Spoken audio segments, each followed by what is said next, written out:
আমার বুঝতে অনেক দেরি হয়ে গেল এই বিষয়টা।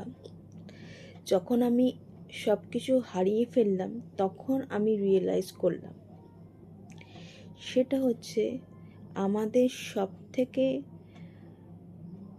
মূল্যবান ওয়েলথ হচ্ছে হেলথ, প্রিশিয়াস হেলথ।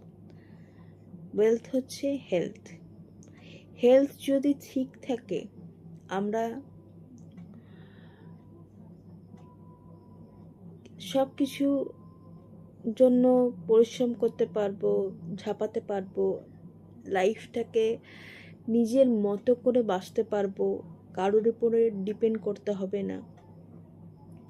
সব থেকে বড় কথা হচ্ছে কারোর উপরে ডিপেন্ড করে থাকতে হবে না, যেটা একটা অসুস্থ মানুষকে অন্যের উপরে ডিপেন্ড করে থাকতে হয়।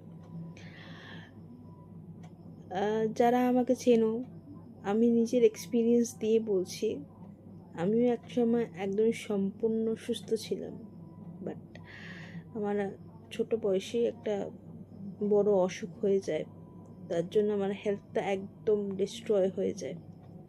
কিন্তু আমি এখন কাজ করছি, কিন্তু কাজটা কখন করছি, যখন সেটা একদম নষ্ট হয়ে যায় তারপরে কাজটা করছি। সেটা বলছি, যাদের এখনও সময় রয়েছে, যারা এখনও সুস্থ রয়েছে, তারা প্লিজ নিজেদের স্বাস্থ্যের উপরে ধ্যান দাও। আগে সুস্থ থাকো। যদি কোনো নেশা করো, নেশাটা প্লিজ কিপ করো, কারণ যেটা তোমাদের হেলথকে ডিস্ট্রয় করে সেরকম কাজ করো না।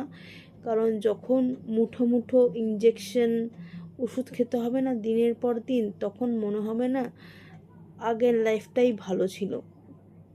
আমার কথাগুলো হয়তো ভালো লাগছে না, আমি জানি যে মেয়েটা জ্ঞান দেয় বেশি, নিজে কি করেছে, কিন্তু ঠেকে কথাটা বলছি, তোমাদের ভালো চেয়ে বলছি। তো এইটুকুই বলার ছিল। Bye bye.